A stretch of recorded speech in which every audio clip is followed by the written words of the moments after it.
This is Sportscentre.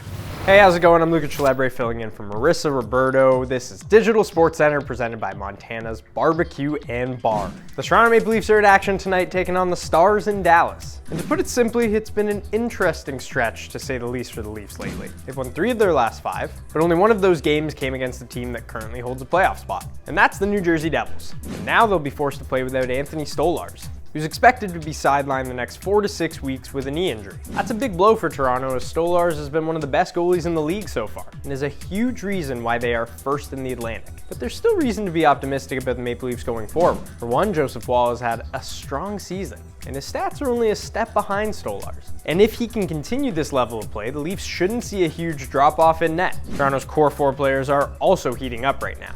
Matthews, Marner, Nylander, and JT are all at or around a point per game over their last 5 games, and that includes a hat trick by Tavares on Sunday against the Sabres. Performances like this will keep pressure off the Leafs goaltending, and if it continues, Toronto should be just fine. The Leafs have even seemed to have the Stars' number over the last few years, as they come into this matchup on a 6-game win streak against Dallas. This all goes to show Toronto's in a good spot even without Stolarz. Let's take a quick rip through some of the other big moments in the league on Tuesday. The Montreal Canadiens destroyed the Sabres to hand them their 11th straight loss. And Patrick Laine continued to do what he's been doing best since returning from injury. He scored 3 goals last night for his 11th career hat trick in the 6-1 win. Really happy to see him back and just succeeding like this in Montreal. I feel like the fans have embraced him so much. And also, he is just electric. When he is shooting the puck, there are few that do it better in the NHL. Meanwhile, Connor Hellebuyck became the first goalie to reach 20 wins on the season and became the fastest US-born goalie to ever hit that mark. The Jets were able to hold off a Celebrini 2-point effort to win 4-3, extending the best record in the NHL. Time now for the Big Play Replay presented by Montana's Barbecue and Bar. And today we're heading to Chicago, where Andrew Mangiapane scored an absolute beauty. Through center, racing to the outside. Mangiapane, beautiful curl and drag to the goal mouth. He scores! A highlight reel finish. He steps wide, then turns it through his skate and stick. Goes far side, laterally, pulls Soderblom completely out of position. The move, the patience to get around the goalie and not just fire it immediately because he was kind of sprawled out, one of the better individual efforts you will see all season long. That's a goal of the year contender for sure. Time now for my favorite segment, and yours, Why We Love Sports Today. Why we love sports today. When you're on the IR, odds are the doctors tell you to take it easy. But these guys, they obviously didn't want to listen. And it's kind of great because it gave us this video.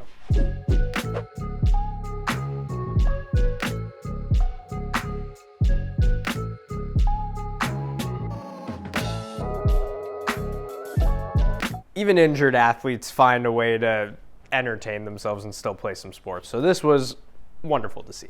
And it's often we see animated coaches on the sideline, but most of the time it's when they're unhappy with a call or a player. But not this guy. He's animated for other reasons.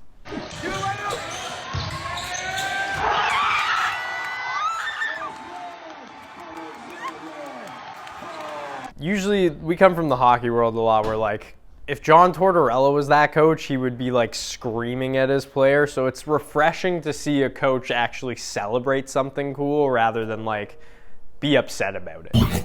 Let's turn our sights to week 16 in the NFL and the status of 3-time Super Bowl MVP Patrick Mahomes. Mahomes suffered a high ankle sprain in Sunday's win against the Browns, and his status for the weekend is uncertain. If there is a silver lining for Chiefs fans, he was listed as a full participant in practice on Tuesday. But when asked, head coach Andy Reid was pretty blunt about his guy, saying if he can go, he'll go, and if he can't, he can't.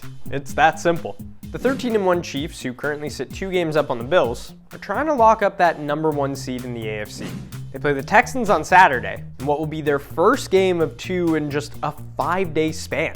And if Mahomes is unable to go, they'll turn to Carson Wentz, who hasn't started since last year in the final week of the season for the Rams. Meanwhile, the race in the other conference is heating up. We have 3 teams staring down that number 1 seed in the NFC. The Eagles, Lions, and Vikings all sit at 12-2. It's very possible each team could finish the season with identical records, but it's the Lions who hold the tiebreaker over both teams. And next up for them, the Chicago Bears on Sunday. Meanwhile, the Eagles, who come into this week fresh off of winning their 10th straight, have a chance to wrap up the top spot in the division with a win against the Commanders on Sunday. And we can't not give a shout out to Jalen Hurts, who came to the podium after their win with the sickest chain we've ever seen. That is the biggest chain. Like, doesn't that just weigh you down? But if we're being honest, this season is coming down to the wire. And you won't want to miss any of the action that you can see right here on TSN and CTV. That's all for today. We'll see you right back here tomorrow at 3 p.m. Eastern, noon Pacific. Have a great day.